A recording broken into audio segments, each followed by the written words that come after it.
Depuis sa fondation en 1966, la FEAS œuvre pour faire reconnaître et valoriser le travail invisible, un des enjeux centraux pour l'atteinte de l'égalité entre les femmes et les hommes. Dans les dernières années, nous avons constaté que d'autres associations œuvraient sur ce dossier et qu'en unissant nos forces, nous pourrions faire avancer celui-ci et accomplir une réelle transformation sociétale. Ainsi, au début de 2020, nous avons créé le Comité interassociation pour la valorisation du travail invisible, qu'on appelle le CIAVTI, regroupant une douzaine d'organismes qui se sont mobilisés pour, entre autres, mettre en lumière et valoriser l'apport économique et social du travail invisible. Le comité a donc produit le manifeste pour la valorisation du travail invisible, ainsi que plusieurs outils d'information et de sensibilisation sur cet enjeu important.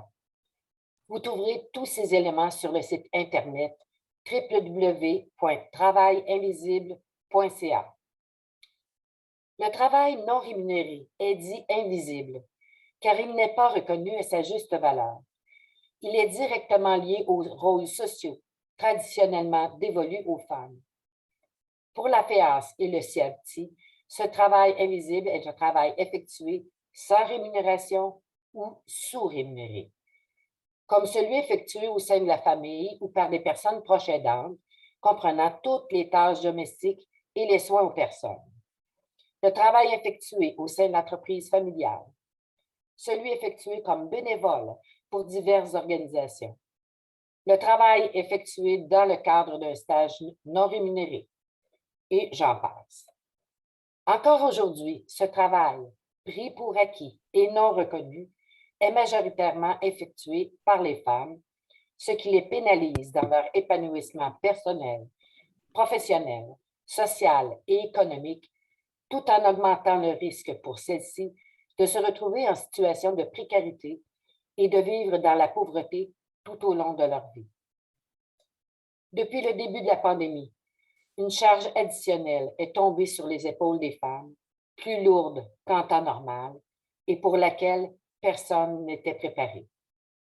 Simone de Beauvoir a vu juste quand elle a dit qu'il suffira d'une crise politique, économique ou religieuse pour que les droits des femmes soient remis en question.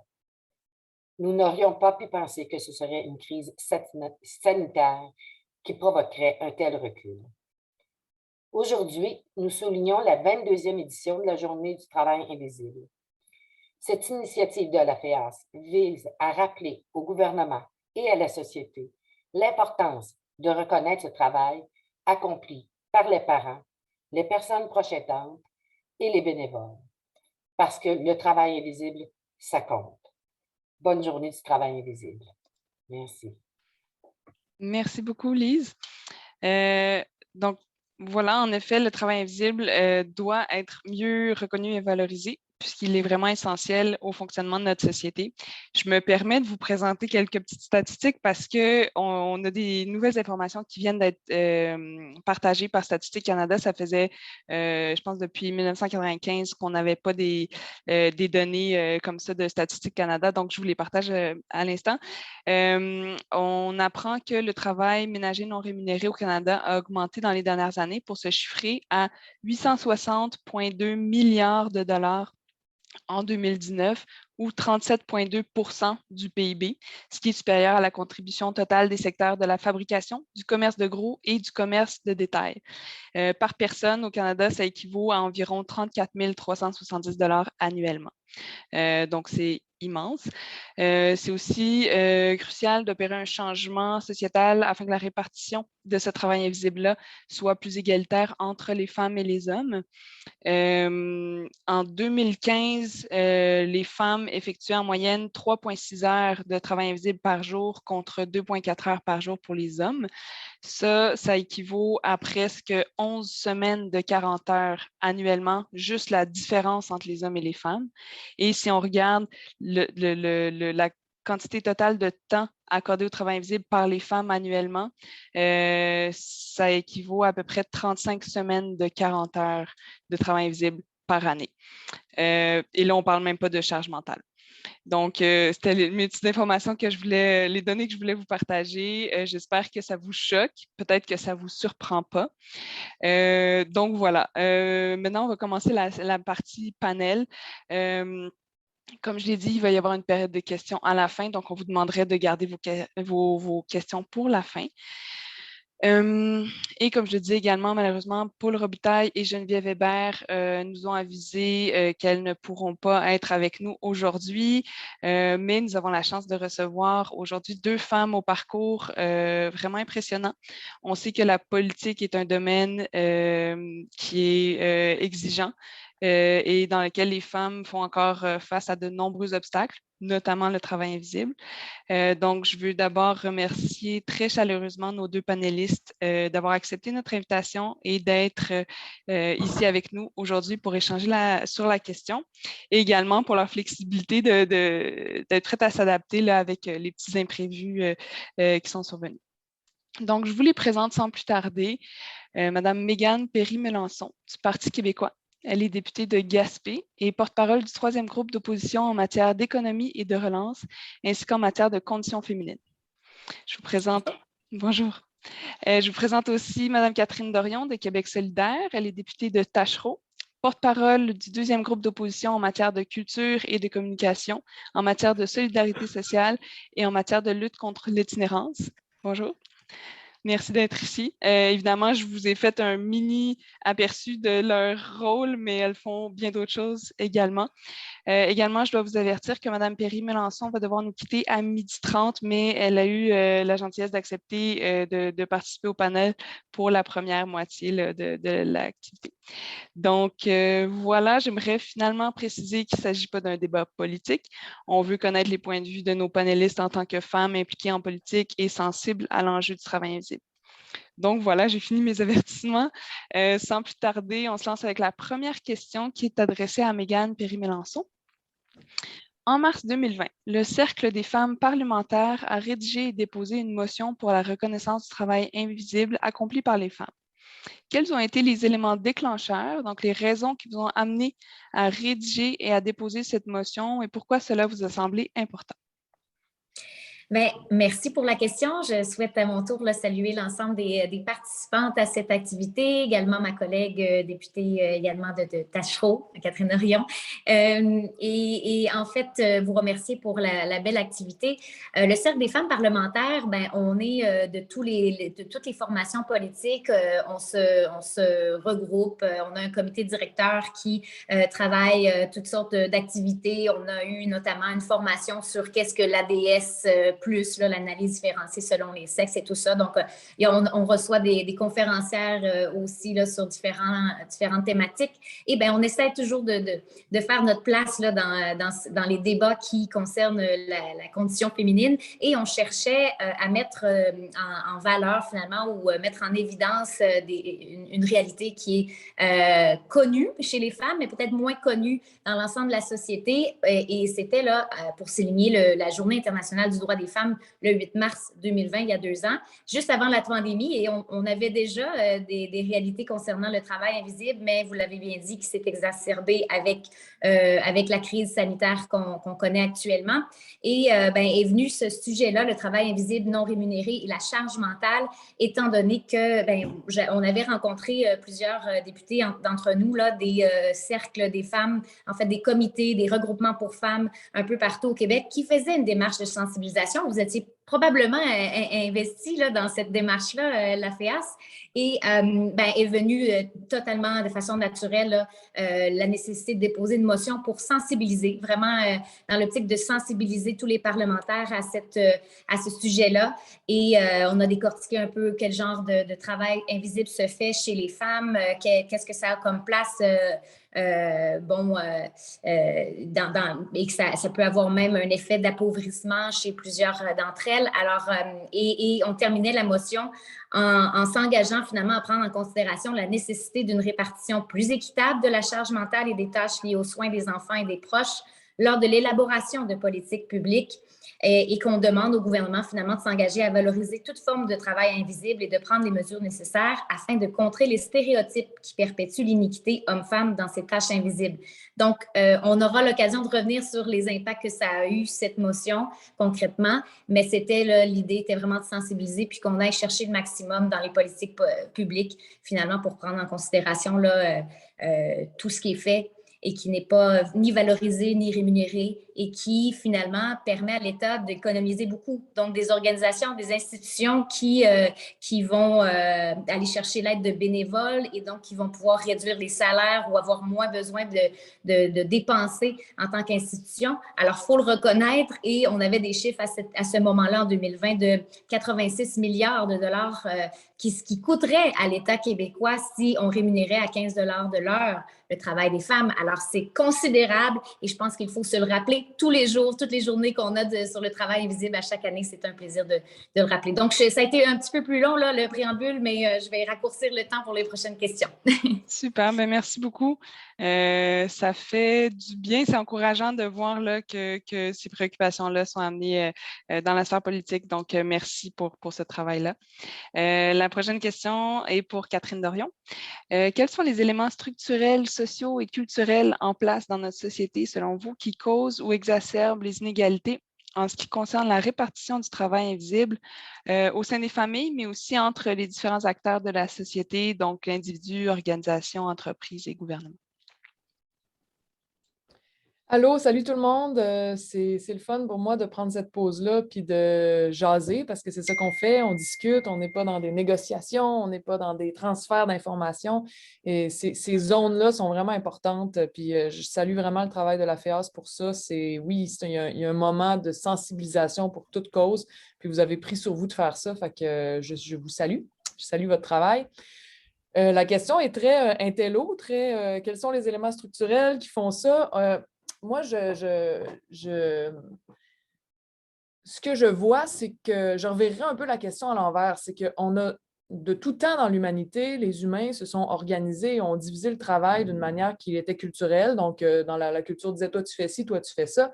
Puis, il y a eu des époques où, dans le fond, tout le travail était invisible parce que les gens ne remplissaient pas de rapport d'impôts, n'avaient pas de contrat où est-ce qu'ils disaient combien ils seraient payés et tout. L'argent n'existait pas. Au Québec, il y a 500 ans, les gens travaillaient, mais l'argent n'existait pas chez les Autochtones. Donc, il y a eu, à un moment donné, avec l'apparition du capitalisme et de toute l'organisation des sociétés pour fonctionner de plus en plus de façon productive, efficace et finalement comptée, normée, encadrée. Il y a eu toutes les luttes qu'on connaît, les luttes syndicales, le temps de travail, tout ça. Et ces luttes-là, se sont faites, comme beaucoup d'autres luttes, disons, dans un sexisme invisible. Puis on s'est mis à dire, le travail des hommes vaut quelque chose. C'est une belle lutte, mais on a oublié de dire le travail des femmes vaut quelque chose. Et ce combat-là est arrivé un peu par après. Fait qu'aujourd'hui, ce qu'on constate, c'est que notre société est structurée pour reconnaître avec un sceau, celui de l'argent et du contrat et de tout ça. Donc, reconnaître avec une valorisation le travail des hommes, beaucoup plus qu'il ne reconnaît le travail des femmes, même à l'intérieur du travail professionnel. Là, on parle de plus en plus du fait que le care, les soins, c'est souvent les femmes qui prennent ces jobs-là, puis que c'est vraiment moins bien payé que de travailler dans des minières ou en construction ou dans l'industrie automobile. Alors qu'on a, à mon avis, bien plus besoin de soins que de nouvelles automobiles. Ou de nouvelles autoroutes, on pourra en parler longtemps, mais on a besoin de prendre soin les uns des autres. Ça, c'est un besoin c'est partagé, c'est largement partagé ce besoin-là. Ça pourrait être la base d'un nouveau projet de société, mais on est dans ces schèmes-là de qu'est-ce qui est reconnu et qu'est-ce qui est payé, qu'est-ce qui est mal reconnu et mal payé, et qu'est-ce qui est non reconnu et non payé. Et on s'aperçoit que les rôles traditionnels féminins se retrouvent de ce côté-là, de ce que je raconte. Donc, structurellement, si on peut structurellement, on peut dire, oui, le manque de place en garderie, le manque de CPE, structurellement, c'est sûr que comme notre société est organisée, ça retombe sur les femmes. La pauvreté des soins à domicile offerts par l'État, c'est sûr que ça repose sur les femmes. Le fait que les stages ne sont pas rémunérés, je veux dire, culturellement, parce on s'est pas exorcisé du sexisme en 2 générations, c'est pas vrai, on en porte encore en nous. Donc, quand des organismes approchent des stagiaires féminines, puis leur disent, ben, je vais te dire à quel point tu es importante, à quel point j'ai besoin de toi, à quel point tu travailles bien, souvent, la fille de 20 ans va dire, ah oui, j'embarque, tu sais, je me sens utile, puis en plus, je me sens valorisée, donc je vais travailler gratuitement. Ce que les gars vont peut-être un peu moins faire. Mais quand même, les jeunes de 20 ans, les filles sont en train de devenir de plus en plus féroces. Là, ça, c'est une bonne affaire. Mais il y a ça, tu sais, la rémunération des stages aussi, c'est quelque chose qui structurellement, je veux dire, la non-rémunération des stages, c'est quelque chose qui structurellement est très mauvais pour ce dont on parle aujourd'hui. Fait que là, j'ai nommé juste quelques exemples. Il pourrait y avoir plein de choses. Mais c'est ce que je veux dire en parlant de quand je reculais dans le temps, puis je disais, tu sais, il y a eu des époques où l'argent n'existait pas, c'est qu'en fait, la pression productiviste est devenue tellement forte, le workaholisme généralisé est devenu tellement fort que les zones qu'on n'a plus de temps pour prendre soin les uns des autres et les zones où autrefois on avait l'espace et le temps pour se déployer, pour prendre soin les uns des autres, est devenu de plus en plus restreint. Fait que moi, ce matin, je donne un exemple très de base, là. Ma plus vieille est malade. C'est moi qui dois aller porter la petite à la garderie, la plus petite à la garderie, parce que mon chum est parti avec l'auto. On a chacun nos jours de droit d'avoir l'auto. Fait que lui est parti avec l'auto. Après ça, je dois trouver vite quelqu'un. Il faut que je fasse ci, il faut que je fasse ça. Puis la deuxième, ben, elle, il faut qu'elle aille à l'école, il faut que je l'organise. Ah ouais, habille-toi, prends tes affaires, ton lunch. Fait que là, j'ai 3 enfants à gérer. Et à cause de l'imprévu de la maladie de la plus vieille, ben, j'ai 1 heure et demie pour faire une tâche qui ne rentre pas dans 1 heure et demie. Ça ne rentre pas. Fait que moi, j'ai le cœur qui twist, j'ai la tête qui spinne, puis c'est mauvais pour ma santé mentale. Et cette situation-là est vécue de façon généralisée dans les familles aujourd'hui. Et si l'espace de travail et la pression de performance et de productivité n'avaient pas autant envahi nos espaces domestiques, notre temps qui est pour le domestique, ben, peut-être qu'on se retrouverait moins toutes sur le bord du burn-out parental / professionnel / tout ça. Et à cause du rôle des femmes dans la domesticité, ben, c'est sûr que c'est sur nous que ça pèse aussi, tout ça, cette pression de la performance qui nous enlève le temps pour prendre soin les uns des autres. Bon, j'ai parlé encore plus longtemps que toi, Mégane, fait que t'as pas à être gênée. Lâche-toi lousse. Parfait, merci beaucoup. Mais c'est bien correct parce que, en fait, vous avez pris l'avance sur une prochaine question. Donc, je vais faire tout de suite le lien avec ça. Donc, ma question va s'adresser à Mégane Perry-Mélançon. Quels impacts le travail invisible a-t-il sur les femmes au niveau de leur implication dans des postes décisionnels, notamment en politique, donc sur le parcours des femmes en politique? Bien, c'est sûr que ça a un impact considérable sur la place des femmes dans les hautes fonctions de la société. On l'a vu longtemps aussi dans le monde politique. Là, c'est la première fois qu'on atteint la parité homme-femme avec un aussi grand taux de femmes dans toutes les formations politiques. Il y a eu un gros travail, il y a eu un gros gap là, aussi entre le moment où on a eu 1, 2, 3 députés et le bon jusqu'à une vingtaine de députés. Alors, j'ai envie de saluer ce travail-là qui a été fait par nos prédécesseurs qui ont tracé la voie, mais il y a encore beaucoup de travail à faire pour briser les plafonds de verre et évidemment que ça vient avec cette charge de travail invisible qui pèse très lourd et qui peut-être mine la confiance de certaines femmes qui auraient tout le potentiel d'être dans des postes décisionnels, mais qui, par devoir, par sens du devoir et de la responsabilité, vont dire, ben moi, je ne suis pas prête à sacrifier tout ce temps-là non plus avec les enfants, qui lui revient souvent plus, bon, dans toute la question de la prise des rendez-vous, de penser aux cours de natation, de patinage, de ci, puis de ça, puis la préparation des vacances, des repas, l'achat des cadeaux et l'organisation des fêtes, tout repose sur... et là, je parle comme si j'étais en toute connaissance de cause, mais c'est parce que j'ai vu mon cercle d'amis filles là, le vivre. Là, ils sont toutes nouvellement maman et je vais passer par là et ça vient avec des questions. Moi, la seule préoccupation que j'ai eue, à savoir est-ce que je me relance en politique pour un deuxième mandat, c'est est-ce que je serai capable d'être maman dans ce cadre-là? On n'a pas encore de halte garderie à l'Assemblée nationale et il y a des collègues de Québec solidaire qui sont pris dans cette situation-là. Alors, c'est certain qu'on doit faire de la place et on doit réaménager la façon qu'on travaille. J'ai même en tête là, des femmes qui ont perdu leur emploi durant leur période de congé de maternité. On en voit encore de ces situations-là très, très malheureuses, des femmes qui n'arrivent pas à retourner sur le marché du travail quand on disait parce que le réseau des services de garde n'est pas tout à fait développé encore là, à 100%. Et on a vu des situations donc de femmes qui perdent même leur emploi. Donc, il va falloir, je pense, même aussi faire de la place dans les grandes compagnies, les grandes entreprises, les grandes sociétés d'État.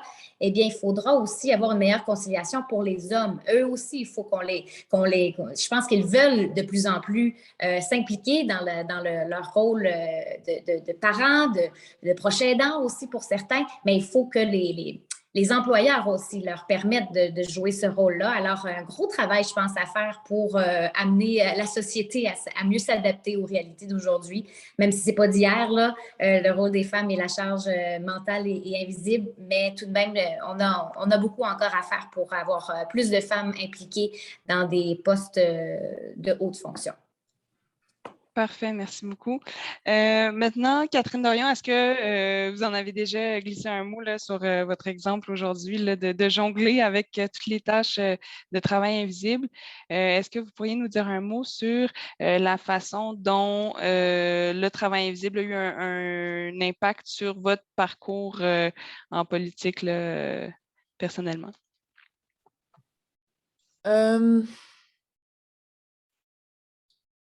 C'est sûr que ça pèse, tu sais, puis que c'est pas reconnu dans le milieu professionnel beaucoup, pas encore assez. Moi, j'ai mené une lutte là, dans mon milieu de travail. Tu sais, on est dans un milieu où tout le monde trouve normal et naturel de mettre toute sa vie de côté pour plonger à fond la caisse dans quelque chose. Puis donc, en même temps qu'on fait des politiques pour la déconnexion, puis pour plus de journées de congé, puis pour plus de passer du temps, mais nous-mêmes, c'est comme si on faisait exception à ça. Puis là, je me disais, ah mon Dieu, la vie politique n'est pas facile parce que le travail invisible que je fais, moi, je veux dire, quand j'ai fini ma journée de travail, il me reste le chiffre du soir, puis je vous dirais que le chiffre du soir, là, c'est le plus intense de ma journée, là, après avoir été devant les médias, faire ci, faire ça. Le souper, aller chercher les enfants, envoyer les devoirs, puis là, puis après, il faut trouver un moment pour prendre du temps de qualité, parce qu'on ne peut pas juste faire ouais, les devoirs, le bain, on va se coucher, je vous borde, mais là, j'ai hâte d'être dans mon lit, moi aussi. Fait que, il y a tout ça, tu sais. C'est pas reconnu comme un travail important. Donc, quand je suis à l'Assemblée nationale, puis que soit des médias veulent me parler, soit il y a une session ou il y a une séance de commission, il faut que je remplace quelqu'un, puis que j'aille là à 5 heures, ça ne marche pas, tu sais. Ou que mon propre parti me dit, on a une réunion, nanani, nanan, puis que je dis, ben mon plus gros chiffre de la journée commence. Je peux pas. Ben, les gens font comme, faudrait vraiment. Fait que, alors que l'inverse, c'est pas vrai, tu sais. Là, on dit, il faut absolument que je lise, faut que je réponde à mes textos, c'est pour ma job. Là, ça, c'est sacro-saint, c'est pour ma job. Mais le reste, c'est pour ma famille, c'est pour les enfants, c'est pour faire à souper. Ah, mais ça, t'as pas quelqu'un qui peut faire ça pour toi? T'es politicienne. Mais oui, quelqu'un peut faire ça pour moi, mais c'est la vie aussi, ça, tu sais. Le travail invisible est à la fois un poids, mais ça ne devrait pas l'être. Ça devrait être, c'est ce qui... Pour vrai, il faut se souvenir que le travail, ce n'est pas le centre de la vie, tu sais, des fois. Puis là, on a laissé le travail prendre tellement de place dans notre conception, dans nos systèmes de valorisation, que c'est une lutte culturelle qu'on a à faire aussi, de dire... moi, je respecte beaucoup là, les jeunes qui arrivent, là, puis qui travaillent pour nous, puis qui disent, moi, après 5 heures, je suis désolée, je ne réponds pas à tes textos. Je travaille au com, puis non, j'ai 2 téléphones, puis le téléphone de la job, il est à la job. J'ai beaucoup de respect. Je fais comme, wow, tu es capable de faire ça. Puis après, je me reviens vers moi-même, je me dis, ben comment ça, je ne suis pas capable de faire ça? C'est pas de vrai, tu sais, je suis politicienne, je ne sauve pas des vies, peut-être à long terme, on peut participer à des mouvements sociaux qui sauvent des vies, mais je veux dire, bon, tu sais, je ne suis pas, enfin, vous comprenez ce que je veux dire? Puis aussi, les gens disent, c'est normal, vous êtes en politique, vous êtes très occupé, mais pourquoi ça veut dire qu'il faut que la famille n'existe plus ou que le soin à ma mère qui a 80 ans, moi j'ai un frère qui comment on dit là, le mot politically correct, je ne me souviens pas, mais en tout cas, il est déficience intellectuelle. Puis, donc, on a tous ces gens-là font partie, je fais partie du cercle de gens on a un cercle d'entraide, puis c'est important, c'est pour moi, le cercle d'entraide, ça devrait être au centre de la vie. Fait que, ce que je voulais dire sur tout ça, je pense que je peux m'arrêter là. J'ai oublié mon point final, mais c'est pas grave, ça m'arrive souvent. Ben, je pense ça donne une bonne idée, là. Merci pour ce partage plus personnel là, de votre vécu. Je ne sais pas, Mégane Perry-Mélancon, si vous avez le temps pour une dernière question. Oui, ben, j'ai envie de rebondir là-dessus parce Oui. que c'est vrai que c'est un emploi à temps plein qui nous amène de la satisfaction, de la gratification, mais en même temps, une énorme charge psychologique.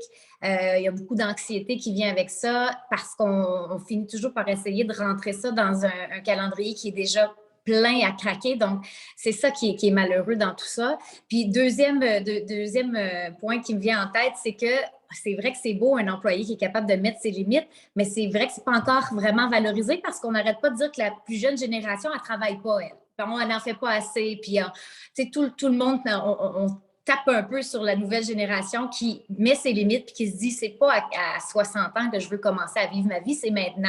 Moi, je trouve que c'est beau, mais c'est pas encore reconnu réellement. Donc, c'est vrai que ça, c'est bien de le mentionner. Bon, moi, je suis pas encore celle qui a le plus de charges et de travail invisible, il faut le dire, là, à part la vie conjugale où j'aimerais ça que les décisions se prennent 50-50. Tu sais, moi, la fameuse, bon, qu'est-ce que tu veux manger pour souper? Puis que c'est toujours, oh, ça me dérange pas, n'importe quoi. Tu sais, ça devient, la prise en charge, elle revient sur mes épaules. Fait que moi, j'agace souvent mon conjoint avec ça, la charge mentale, c'est fréquent dans nos discussions, puis on le tourne à la blague, mais il est très impliqué d'ailleurs, mon conjoint, donc je veux pas que vous en pensiez du mal, mais je vois tout de même quand même, là, j'ai pas d'enfant, tout ça, mais je vois ma mère qui a été beaucoup impliquée avant le décès de ma grand-mère en octobre dernier, puis c'était la seule fille des enfants, des 3 enfants, la plus proche aussi physiquement.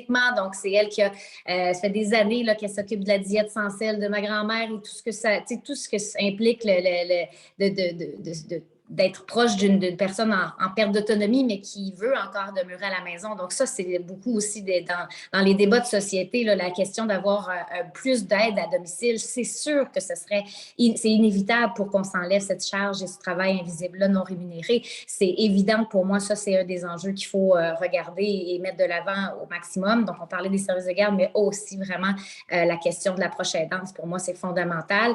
Là, je m'éloigne peut-être de la question. Je sais aussi qu'on parlait des femmes d'autres horizons et de d'autres milieux. Je trouvais que c'était intéressant comme question. Donc, oui, c'est sûr qu'une femme qui arrive ici, peut-être soit par réunification familiale, donc qui n'est pas celle qui a un emploi, qui occupe un emploi au Québec, qui est tout juste, qui arrive et qui doit apprendre le français, s'occuper des enfants, s'assurer qu'ils soient bien à l'école, tout le tralala, dans un logement qui est au-dessus de leurs moyens parfois, puis que là, il va falloir travailler, dans un ou 2 ou 3 travails là, à quelques heures chacun pour essayer de joindre les deux bouts.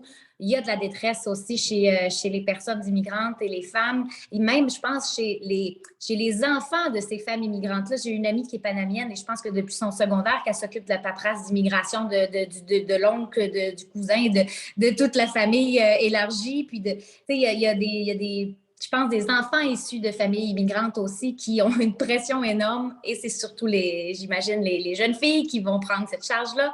Donc, je pense que c'est bien de montrer aussi la question d'avoir des logements sociaux, tout ça. C'est très large, hein, toute la question du travail invisible puis de s'assurer que toutes les femmes aient les meilleures conditions de vie possibles pour s'en enlever le plus sur les épaules. Donc, ce serait mon petit commentaire là, par rapport à ça. Parfait, merci. Mais oui, c'est très large, mais c'est parce que ça fait partie de tout, en fait. C'est ça. J'ai une dernière petite question pour vous. Est-ce que vous avez le temps de... Oui, on va prendre le temps. Là, merci. En fait, là, on va tomber dans le bloc plus solutions. Donc, est-ce que vous savez s'il y a eu des retombées de la motion qui avait été adoptée en mars 2020? Est-ce qu'il y a eu des impacts concrets? Et aussi, quels sont les obstacles à la mise en œuvre là, des changements espérés? Bien, je crois que la bonne nouvelle d'avoir déposé cette motion unanime, avec toutes les parties impliquées, c'était symbolique, mais ça nous a amené quand même à une visibilité, à sensibiliser la société sur cet enjeu-là, à avoir des articles, quelques journaux aussi qui se sont attardés au sujet, pas tous, hein, ils ont leur agenda aussi, donc des fois on met de l'avant certaines thématiques, puis on aimerait donc pouvoir en parler en profondeur, mais bon, ça a eu un impact, je dirais, modéré. C'est beaucoup symbolique. J'aurais souhaité qu'on ait vraiment des changements dans les politiques publiques, qu'on applique systématiquement l'ADS dans tous les changements qu'on apporte au gouvernement, dans les projets de loi, dans les nouvelles politiques publiques. Ce n'est pas toujours le cas. Donc, je pense que oui, il y a beaucoup de travail à faire à ce sujet-là. Et quand on va plus large, ben c'est certain que le travail supplémentaire obligatoire chez les travailleuses de la santé, il faut pouvoir mettre un terme à ça parce qu'après, il y a, comme le disait Catherine, un deuxième, troisième chiffre qui va commencer avec les enfants. Et là, c'est du temps de qualité qu'on perd et qu'on n'investit pas bien. Puis, c'est encore une fois des problèmes de santé mentaux qui peuvent en découler. Donc, je pense qu'il faut vraiment regarder, il ne faut pas juste essayer d'envoyer les femmes vers des postes décisionnels ou dans des emplois plus traditionnellement masculins. Il faut aussi s'occuper et prendre soin de ceux qui sont dans nos systèmes d'éducation, de la santé. On le répète, hein, on est entre nous et on est tous toutes très féministes, donc c'est pas du nouveau, là, mais je pense qu'il faut vraiment le faire. On avait demandé une étude de l'impact de la pandémie sur les femmes, notamment le télétravail. Hein. Il y a eu du confinement, il faut que tu continues de travailler à distance. Tu as les enfants qui sont partout en même temps. Ça a été tellement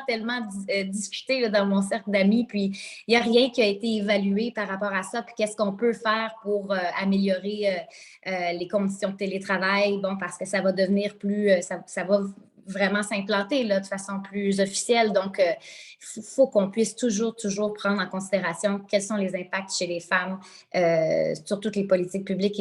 Et malheureusement, la motion, ben, elle a eu de la portée qu'une motion a à l'Assemblée nationale, c'est-à-dire que le gouvernement, il s'engage, mais il n'y a pas d'échéancier, il n'y a pas d'objectif fixé, chiffré. Donc, on va continuer à mettre cette pression-là, puis demander à ce que la relance post-pandémique aussi économique et sociale se fasse en prenant compte des besoins et des enjeux des femmes. Donc, c'est une bataille qui se poursuit toujours, qui va devoir se faire constamment, je pense, parce qu'il ne faut pas perdre les acquis, il faut en gagner d'autres. Donc, toutes les députées femmes ont cet objectif-là et des hommes aussi. Donc, on n'est pas toutes seules dans cette lutte-là. Il faut aussi mentionner que nos hommes sont de plus en plus impliqués aussi, puis c'est bien, dans les tâches domestiques, dans toute la vie, l'aspect familial. Donc, continuons ce travail-là. Super. Ben, merci beaucoup. Merci beaucoup pour le travail que vous faites. Puis à la FEAS, on va continuer de, de lutter aussi pour ça. Vous êtes super. Merci beaucoup. Au revoir. Parfait. On va terminer avec 2 questions pour Catherine Dorion pour la partie panel, puis après, on va ouvrir la période de questions du public. À votre avis, qu'est-ce que le gouvernement pourrait ou devrait faire pour améliorer la situation quant à la répartition et la valorisation du travail invisible? Plus de soins à domicile, faire un grand virage, en fait, vers les soins à domicile pour les aînés, les gens qui sont en situation de handicap, les proches aidants. Donc, ça se fait ailleurs dans le monde. Ça se fait, par exemple, au Danemark, et puis ça a des résultats vraiment excellents. Évidemment, plus de services de garde de qualité. Les CPE, c'est un modèle qui a été même étudié à travers le monde tellement c'est un beau modèle. On a le modèle, il suffit juste de faire confiance à ce modèle-là puis de se dire, oui, ça coûte cher quand on l'implante de façon universelle, mais à long terme, on va économiser beaucoup parce que tellement de choses sont évitées par ça, quand des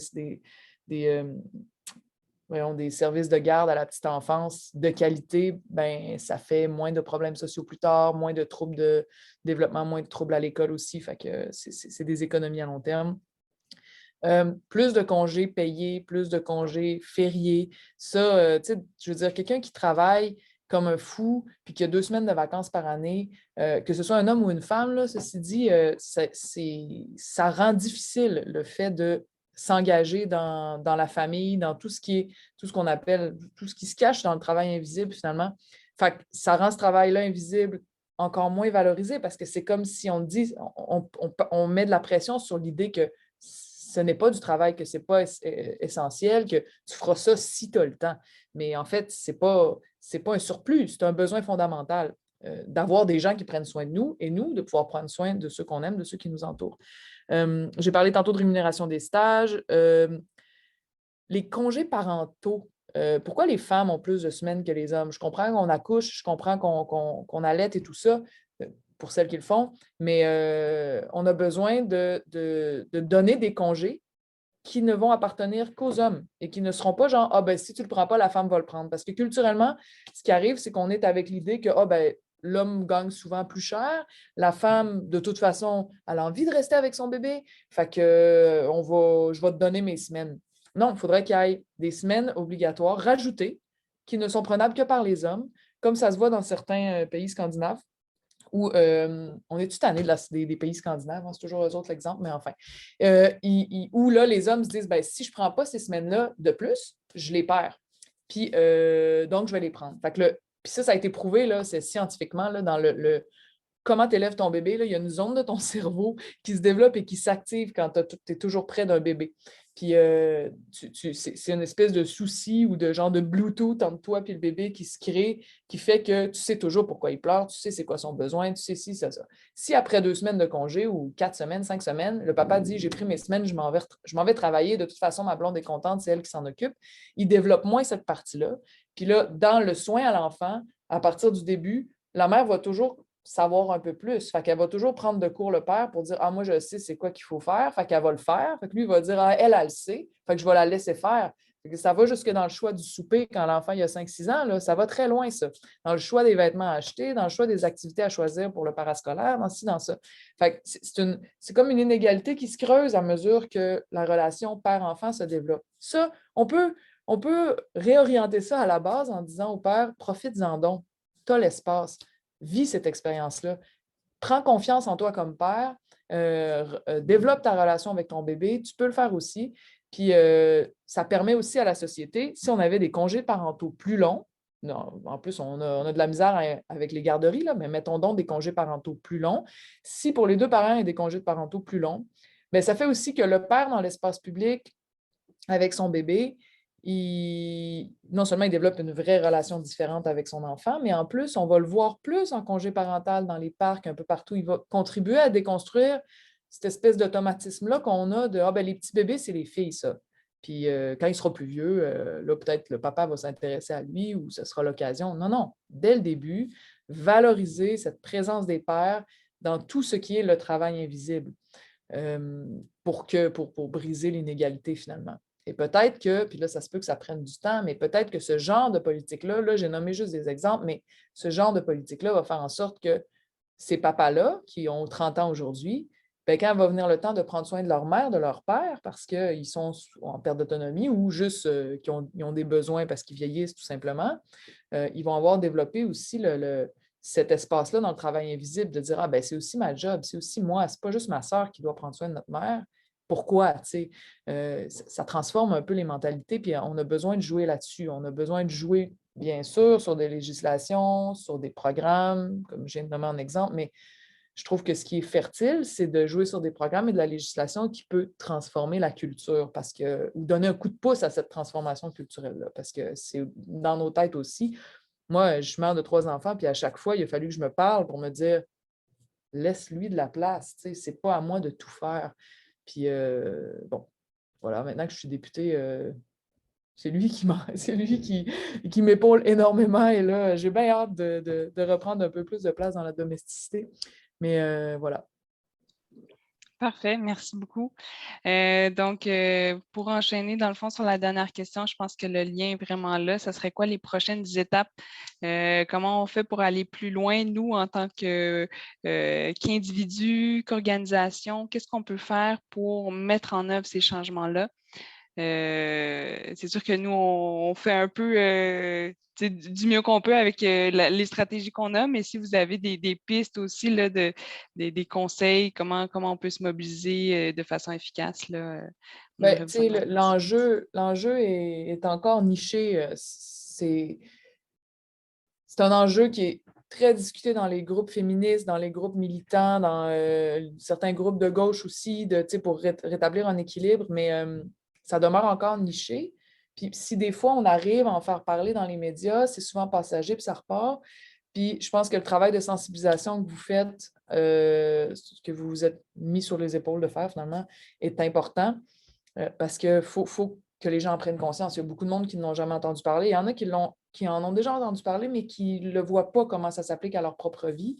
Fait que le travail de sensibilisation qui consiste à dire un peu à tout le monde, mais ayez à l'esprit, regardez ce qui se passe dans vos vies, remarquez comment ça a un impact sur vous. C'est là qu'on crée des militants. Quand les gens le remarquent, ben là, ils vont se mettre à s'activer aussi pour le changement.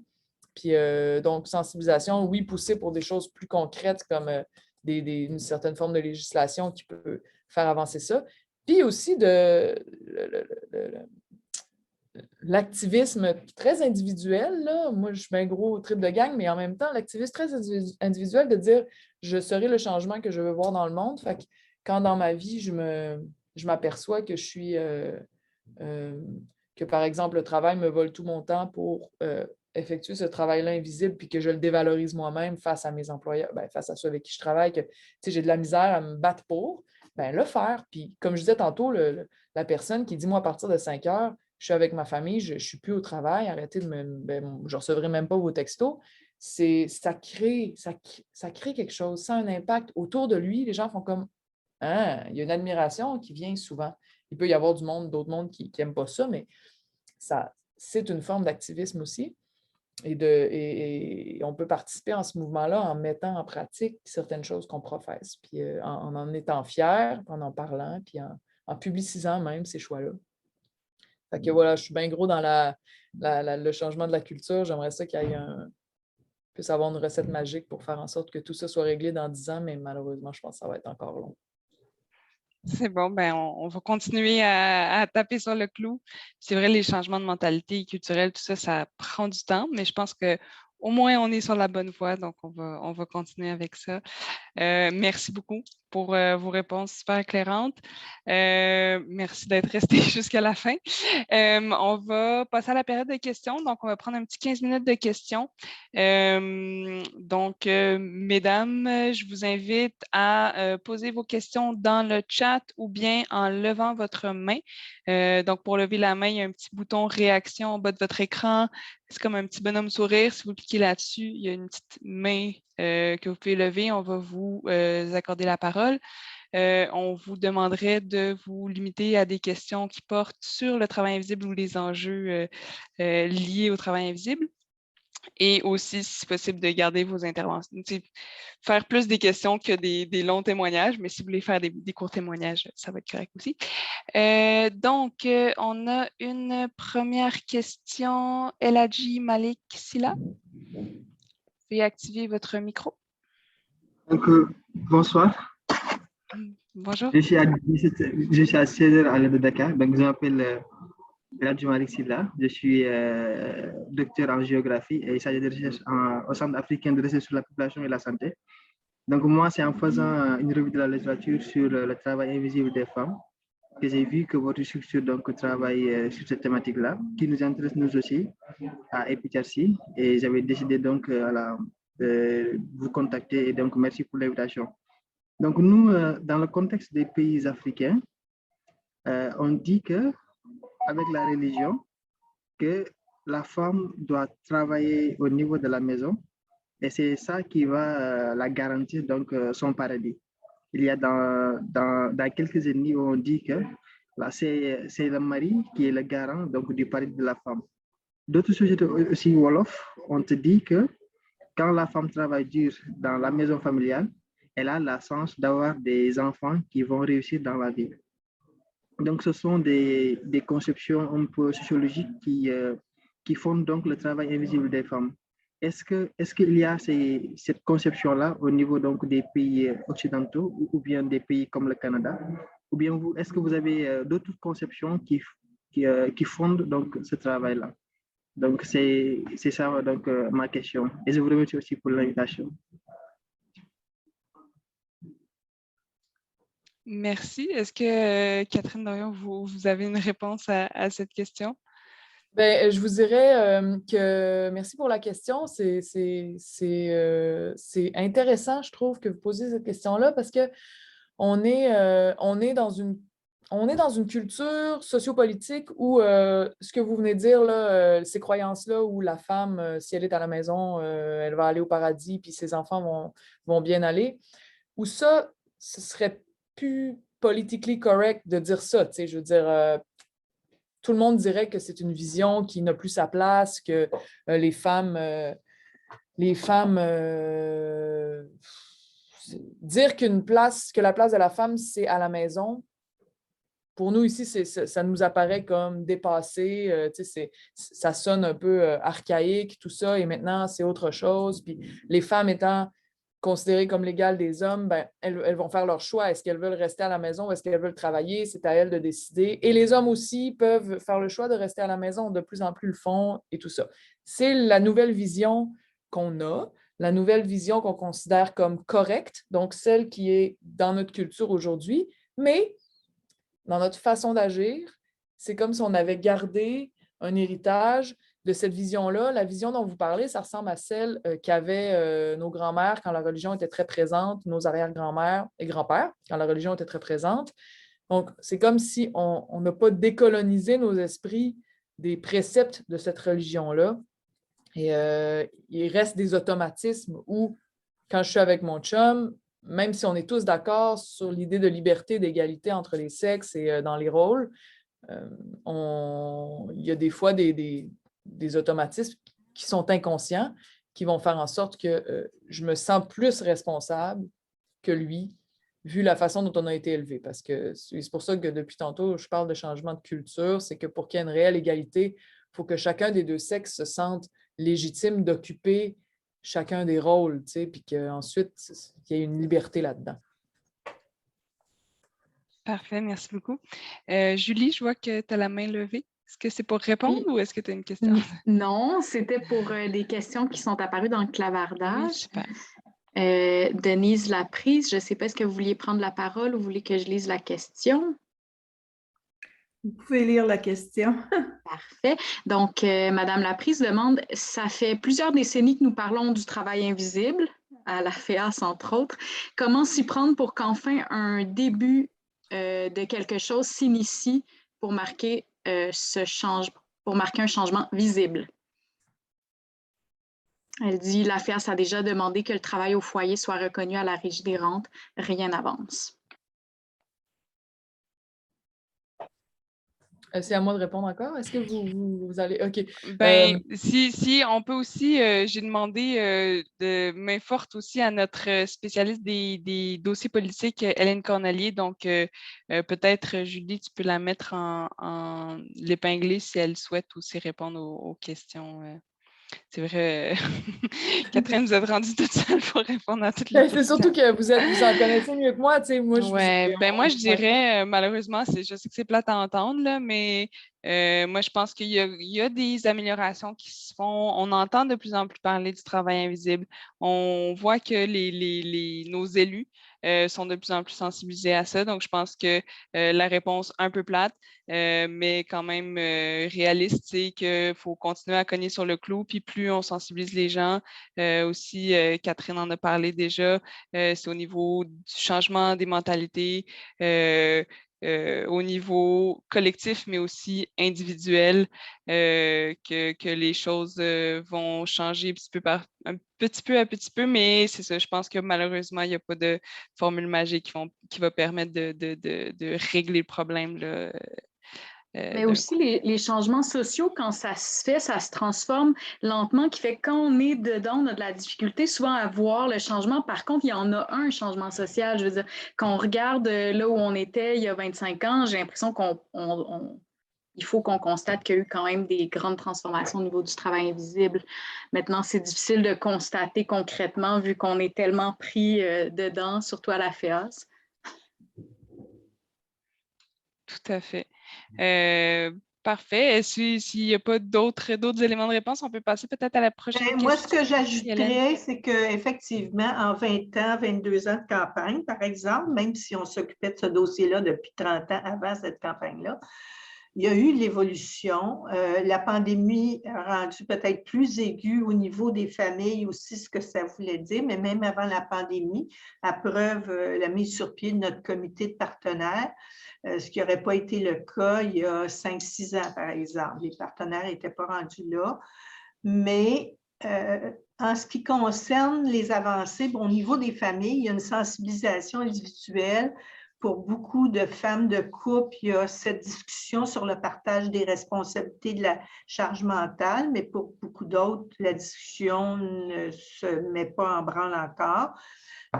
Beaucoup de personnes ne sont pas conscientes que telle chose qu'elles font ou telle autre chose, c'est du travail invisible. Fait qu'il faut encore travailler là-dessus. Et au niveau, je dirais, politique, amener des changements, ça amène aussi, à un moment donné, l'obligation presque de créer des mesures comme Mme Laprise parle de la Régie des rentes, où on avait demandé des mesures qui vont coûter des sous. Et ça, c'est le nerf de la guerre parce que, bon, oui, on a des prestations maternité, paternité, parentale au Québec, un régime beaucoup plus intéressant qu'au Canada. On a des services de garde, une allocation pour les enfants. Pour les proches aidantes, ces prestations-là sont des prestations à Ottawa qui sont meilleures que lors de lorsqu'elles ont été créées, mais encore pas satisfaisantes. On enlève les 2 semaines, je ne me rappelle jamais le mot, là, mais les 2 semaines au début. Donc, la première personne qui prend un congé de compassion ou un congé d'aidance vient de perdre 2 semaines, la deuxième non, quand on partage le congé. Il y a des incohérences, alors que ce qu'on fait comme mère ou proche aidante, ce n'est pas quelque chose, c'est pas comme un travail qu'on choisit de garder, puis changer, etc. C'est, on fait des enfants, on a des parents, on a des proches en besoin. Ce sont des tâches essentielles, des responsabilités essentielles à la société. La société tomberait si on arrêtait tout ça demain matin. Ce qui est un de mes rêves, moi d'ailleurs, c'est qu'on arrête pendant le week-end. La société tombe. On met tout ça dans les mains du CLSC ou de l'Assemblée nationale. On va porter tous nos enfants à l'Assemblée nationale ou nos proches aidés, puis on les laisse là pendant un week-end. L'Assemblée nationale n'a pas de garderie, ça marcherait mal, mais c'est un de mes rêves parce qu'il faut le voir pour le croire puis bouger. Ça a pris une crise sanitaire pour faire bouger des choses. Qui n'ont pas encore bougé pour notre système de santé, on verra la suite, mais ça prend souvent comme des crises et les femmes ne laisseront pas leurs enfants et leurs proches en perte d'autonomie comme ça un matin sans qu'il y ait vraiment quelqu'un pour s'en occuper. Donc, Journée du travail invisible 2023. Oui, et 24 et 25, c'est ça. Mais ça avance à petits pas. Le secrétariat Conditions féminines a ouvert des appels de projets sous le thème de la valorisation du travail invisible. On n'aurait pas vu ça dans les moutures précédentes. C'est déjà un pas. On va pouvoir peut-être continuer notre projet pour faire avancer la cause. Mais pour le reste, ça va prendre peut-être encore 10 à 20 ans pour des bonnes mesures. Bon, ben merci. Moi de vous interrompre entre deux, il faut que je parte. Voilà. Alors, je vous salue tout le monde. Ben, merci beaucoup. Merci pour l'organisation de ça. Merci, bonne journée. Bonne journée, bye, ça fait un plaisir. Merci à vous. Si jamais il y a des questions restantes auxquelles nous, on peut répondre, ça va nous faire plaisir. Puis on va peut-être, j'ai vu, il y a une question dans le chat de Mme Jocelyne Veilleux. Concernant le maintien à domicile, comment s'assurer que le rôle d'aidant ne se retrouve pas une tâche dévolue aux conjointes, mères et filles? Hélène, est-ce que tu aurais une réponse? Je pourrais peut-être l'expliquer, si vous voulez, avant, Mme Cornelier. Ben, c'est ça, vous venez de parler justement du travail invisible qui était beaucoup en lien avec le maintien à domicile. OK? On s'entend que souvent, des personnes âgées, on parle beaucoup des maisons des aînés, mais en espérant que ce ne soit pas juste du béton, mais du vrai service. Mais plutôt que de mettre des sommes d'argent dans le béton, pourquoi ne pas revaloriser le maintien à domicile, mais pas que ce soit une lourdeur pour le prochain aidant pour autant. C'est reconnu là, que si les services étaient mieux déployés et moins centrés sur les hôpitaux, les CHSLD, les RPA ou tous ces centres-là, ce serait très bénéfique. Et les aînés et les personnes en perte d'autonomie ou les personnes qui ont besoin d'un soin spécialisé préfèrent rester à la maison, c'est certain, et c'est encore meilleur pour leur santé. Comment s'assurer que ce travail-là du maintien à domicile ne devienne pas une surcharge puis une lourdeur encore pour un travail invisible? Moi, je dirais la seule façon, c'est au sein de la famille, parce que pour cette partie-là qui appartient à la famille au domicile, c'est sûr que le gouvernement doit mettre des services à domicile. Il en parle depuis plus de 30 ans. Moi, ce dossier-là, là, je l'ai dans mon background depuis plus de 30 ans et ça n'avance pas vraiment. C'est très parcellaire, c'est du très mauvais service, c'est des gens d'agence qui changent tout le temps. Ce n'est pas convenable. Ça n'aide pas les personnes et pourtant, il y a plus de 80% des aînés ou des personnes qui ont besoin d'aide qui restent à domicile. Il y a un peu de communautaire qui donne des soins, des personnes. Moi, j'ai une de mes sœurs qui fait ça avec des personnes qui ont l'Alzheimer. Elle a 3 personnes dans sa semaine qu'elle revoit chaque semaine. Mais la majorité, ça ne fonctionne pas. Au sein de la famille, ce qu'il faut, c'est aussi des discussions entre les frères et les sœurs. Moi, j'ai été aidante pour ma mère pendant 12 ans. J'ai habité avec elle jusqu'à son décès. Elle est décédée à la maison. Mes frères et sœurs, Sofiane, j'étais là, n'étaient pas très là. J'avais une autre sœur qui s'occupait du côté finance. Mais on n'a pas eu cette discussion-là. Mais bon, disons, c'était les choix de ma mère, c'était les demandes de ma mère pour les personnes X. Mais c'est sûr que dans la famille, je pense qu'il faut avoir une discussion qui n'est pas facile à avoir pour que les gens s'impliquent et qu'il y ait presque un calendrier d'implication. Moi, j'étais à la veille de faire ça au moment où ma mère est décédée, de créer une obligation pour que mes autres frères et sœurs viennent à tel rythme, au moins faire des visites. Et si ce n'est d'apporter aussi des choses, j'étais à faire de faire ça parce que j'avais besoin d'aide aussi, mais pour ma mère. Mais je pense que ça prend ces discussions-là, comme dans le couple pour les enfants, puis d'obliger les personnes. C'est sûr que les hommes, pour ce qui est des soins, mettons, si c'est notre père, ça va, mais si c'est notre mère, les hommes ne se sentiront pas à l'aise d'aller faire la toilette de leur mère. Ça, je pense que c'est, en tout cas, moi, mes frères me le disent très clairement. Mais en même temps, à un moment donné, il y a d'autres choses qui peuvent être faites de toute façon. Là. Et je pense que ces discussions-là doivent avoir lieu. Comme dans le couple, le partage des tâches, les discussions, les partages de qu'est-ce qu'on paye, qui paye quoi, doivent avoir lieu. Ce n'est pas simple, ce n'est pas facile.